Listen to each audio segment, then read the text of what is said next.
खौफनाक हवेली की दास्तान। बंसीपुर नाम का एक छोटा सा गांव हरे भरे खेतों और जंगलों के बीच बसा था। गांव के एक छोर पर एक पुरानी और सुनसान हवेली खड़ी थी, जिसे लोग खौफनाक हवेली के नाम से जानते थे। कहते थे कि उस हवेली में एक भयानक आत्मा रहती है, जो रात के अंधेरे में जागती है। किसी जमाने में वह हवेली गांव के जमींदार की थी, पर उनकी एक दुर्घटना में मौत के बाद हवेली वीरान हो गई। कुछ लोगों का मानना था कि जमींदार की आत्मा अब भी वहां भटकती है, अपने खोए हुए खजाने की रक्षा करती हुई। एक दिन गांव के चारों दोस्त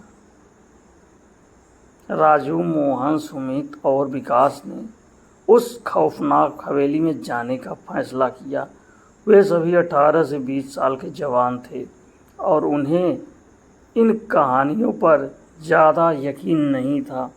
उन्हें लगा कि ये सिर्फ बुजुर्गों की बनाई हुई कहानियाँ हैं। रात के 10 बजे चाँद की रोशनी में नहाए उस गांव में चारों दोस्त हवेली की तरफ चल पड़े। हवेली की दीवारों पर उगी बेलों और टूटी खिड़कियों को देखकर किसी को भी डर लग सकता था, लेकिन उन दोस्तों को तो बस रोमांच की तलाश थी। जैसे ही उन्होंने मुख्य द्वार को धकेला, वह कड़ाक से खुल गया। अंदर कदम रखते ही हवेली की सीढ़ियां चरमराने लगी और एक ठंडी हवा का झोंका आया। चारों ने अपने अपने टॉर्च निकाले और हवेली की गहराई में बढ़ने लगे। धीरे धीरे हवेली के भीतर एक अजीब सी खामोशी थी। सिर्फ उनके कदमों की आवाज़ और दिल की धड़कनें सुनाई दे रही थी। एक एक करके उन्होंने हवेली के कमरों की जांच शुरू की। हर कमरे में धूल, मकड़ी के जाले और टूटे हुए फर्नीचर के सिवा कुछ भी नहीं था। लेकिन जैसे ही वे एक बड़े कमरे में पहुंचे, उन्हें किसी के रोने की आवाज़ सुनाई दी। सभी ने एक दूसरे की ओर देखा और डर के मारे उनके चेहरे का रंग उड़ गया। आवाज़ हवेली के नीचे की मंजिल से आ रही थी। साहस जुटाकर वे नीचे की ओर जाने लगे। नीचे पहुंचने पर उन्होंने देखा कि एक पुरानी सी अलमारी के पीछे एक सीक्रेट दरवाज़ा था। राजू ने उसे खोला और वे सब एक संकरे रास्ते से होकर आगे बढ़े। रास्ता उन्हें हवेली के तहखाने में ले गया। तहखाने में एक बूढ़ा आदमी बैठा हुआ था, जिसके बाल सफ़ेद और आंखें गहरी थी। वह आदमी धीरे धीरे उनकी तरफ बढ़ने लगा। कौन हो तुम? उसने धीमी लेकिन गूंजती हुई आवाज़ में पूछा। डरते हुए मोहन ने जवाब दिया, हम गांव के हैं और बस यहाँ देखने आए हैं। वृद्ध आदमी ने हंसते हुए कहा, तुमने यहाँ आकर बहुत बड़ी भूल की है।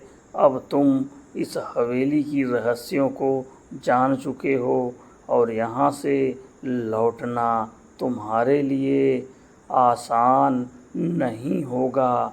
उसकी बातें सुनकर चारों दोस्त के होश उड़ गए।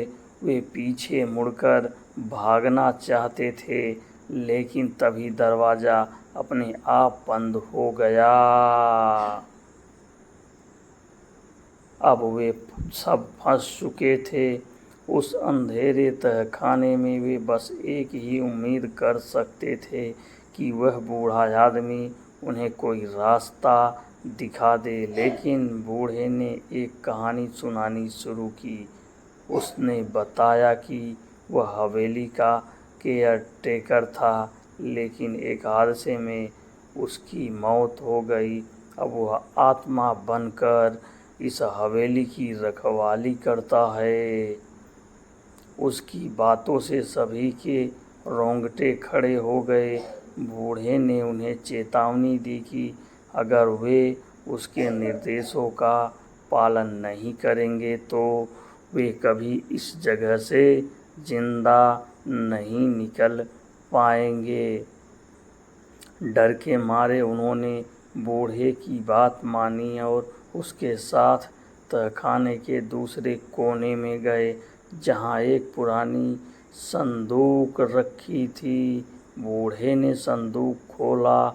उसमें सोने चांदी के गहने और जेवरात भरे थे। वह बोला, ये सब खजाना तुम्हारा हो सकता है, बस तुम्हें मेरे एक सवाल का जवाब देना होगा। सवाल सुनकर चारों के पसीने छूट गए। बूढ़ा आदमी बोला, इस हवेली का असली रहस्य क्या है? वे सभी सोच में पड़ गए।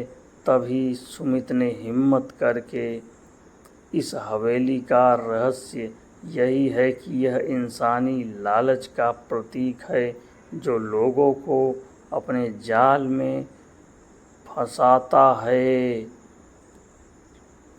बूढ़े ने मुस्कुराते हुए कहा, सही जवाब। और अचानक हवेली की सारी बत्तियां जल गईं, दरवाजे खुल गए और बूढ़ा गायब हो गया।